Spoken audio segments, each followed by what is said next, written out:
نكمل مع بعض الجزء الخاص بالقراءة والاستماع. هنا بيقول لي do you think screen time affects your daily activities؟ هتعتقد ان التعرض للشاشة ممكن يأثر على أنشطة اليومية؟ هنشوف دلوقتي مع بعض. talking about screen time، التحدث عن وقت الشاشة ما بين المother وصن، الأم وابنها. mother بتقول لابنها ايه؟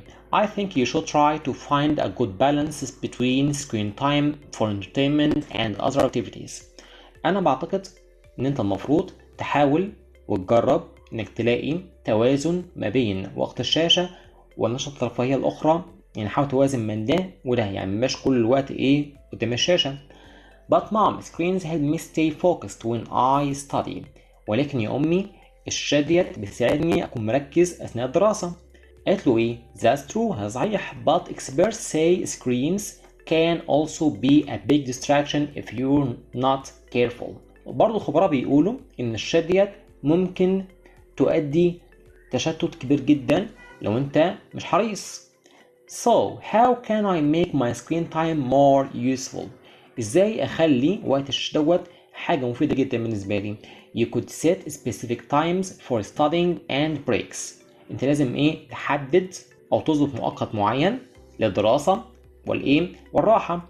Also you must avoid using screens during meals or before bedtime. وبرضو لازم تتجنب الشاشة او تعرض للشاشات بشكل عام اثناء الوجبات وقبل النوم. I understand. I should also turn off notifications because they might distract me.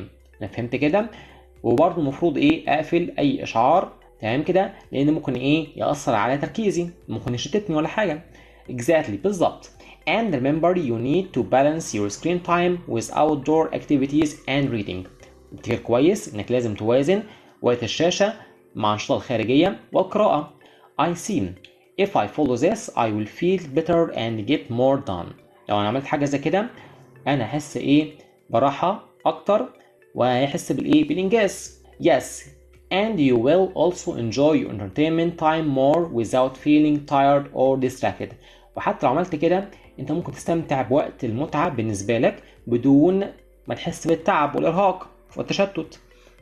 بعد كده هو هنا بيقول لي how does the sun feel about using screens for studying؟ الابن حاسس بإيه بخصوص استخدام الشاشة للدراسة؟ ممكن نقول بالنسبة لرأيه هو بيقول screen help him stay focused when he study. لما الشاشة ديت بتساعده على التركيز أثناء الدراسة.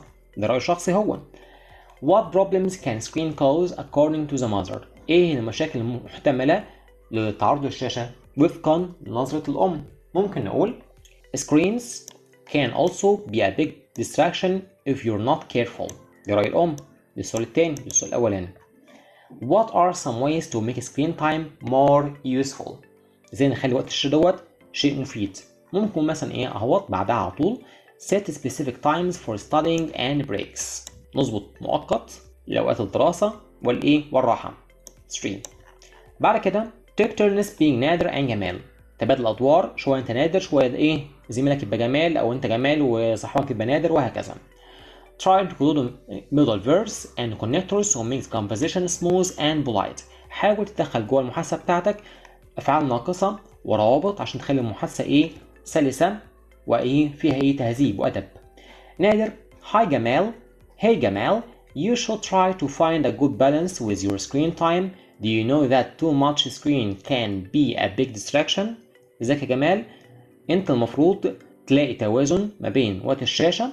هل تعلم ان وقت تعرض الشاشة لو كنت زيادة عن اللزوم ممكن يسبب distraction، اللي هو نسميه تشتت. تمام. But نادر my games help me stay focused when I am learning. ولكن يا نادر الألعاب ديت بتساعدني أكون مركز أثناء التعلم. That's true، هذا صحيح. But sometimes screens might not be very useful if you don't manage them well. بس أحيانا الشاشة ديت ممكن مبقاش مفيدة لو أنت لم تديرها بشكل جيد. So what could I do to use my screen time better؟ إيه المفروض أعمله عشان أظبط وقت الشاشة بشكل أفضل؟ You could set a timer for game time and study time. لازم تظبط مؤقت، تمام كده، لوقت اللعب ووقت الدراسة. Also you must avoid screens before bedtime to get good sleep. وبرضه لازم نتجنب أي تعرض للشاشة تمام كده قبل النوم. Okay, I guess I should turn off those annoying notifications because they may distract me. أنا برضه بخمن كده من نفسي إن المفروض إن أقفل أي إشعارات مزعجة لأنها ممكن إن تشتتني. Exactly بالضبط. If you find the right balance, you'll have more fun and still get your work done. لو أنت لقيت التوازن المناسب بالنسبة لك هتحصل على متعة كبيرة جدا تمام كده وبرضه تنجز إيه عملك وشغلك اللي وراك. هنا بيقول لي بقى إيه read and complete the following paragraph. دي باراجراف نقراه مع بعض. هنا بيقول لي بقى I recently learned about the Grand Egyptian Museum. أنا اتعلمت مؤخرا عن المتحف المصري الكبير. And it made me think about how important our history is. وده خلاني أفكر وأعيد التفكير في أهمية التاريخ بتاعنا. I spend a lot of time online but I rarely use it to learn about Egypt's culture. يعني بقضي وقت كبير جدا على النت ولكن نادرا ما بستخدم النت دوت عشان أتعلم عن الثقافة المصرية. I want to change that. أنا عاوز أغير حاجة زي كده. My new goal is to reduce my screen time and use some of it to explore Egyptian history and museums. هدفي الجديد إني أقلل وقت الشاشة واستخدم بعض من هذا الوقت عشان استكشف تاريخ المصري والمتاحف. Like this one مثل هذا المتحف متحف مصر الكبير. Learning about our past can help me feel more connected to your country.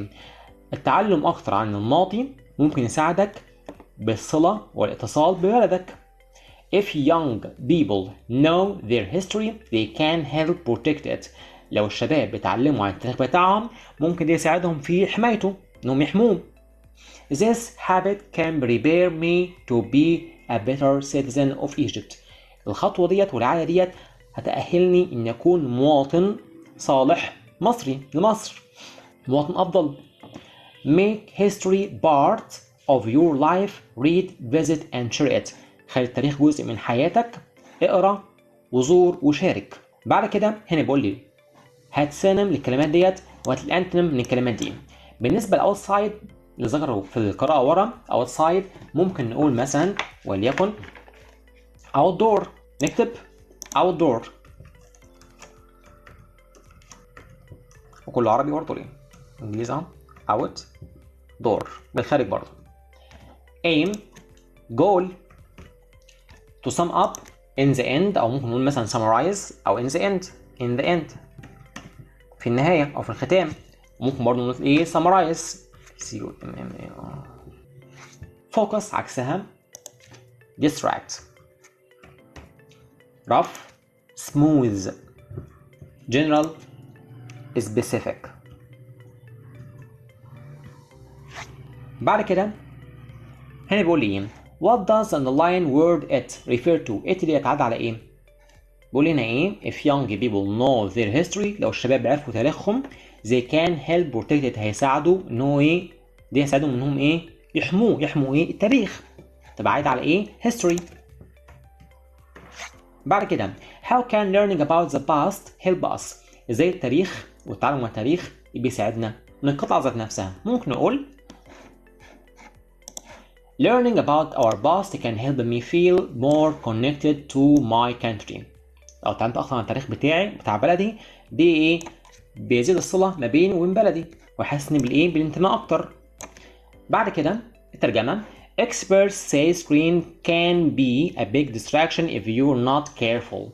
هتبقى يقول الخبراء ان الشاشات قد تكون مصدر الهاء كبير اذا لم تكن حذرا.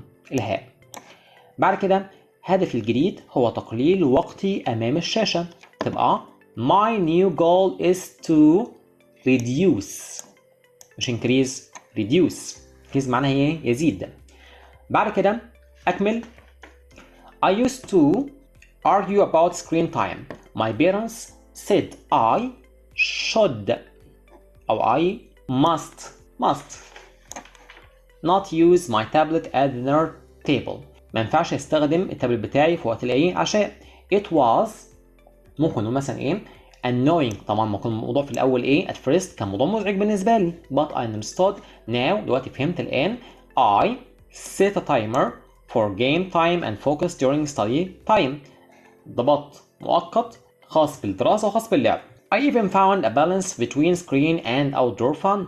يعني برضه لقيت توازن ما بين وقت الشاشة والألعاب الخارجية أو المتعة الخارجية أو الأنشطة الخارجية.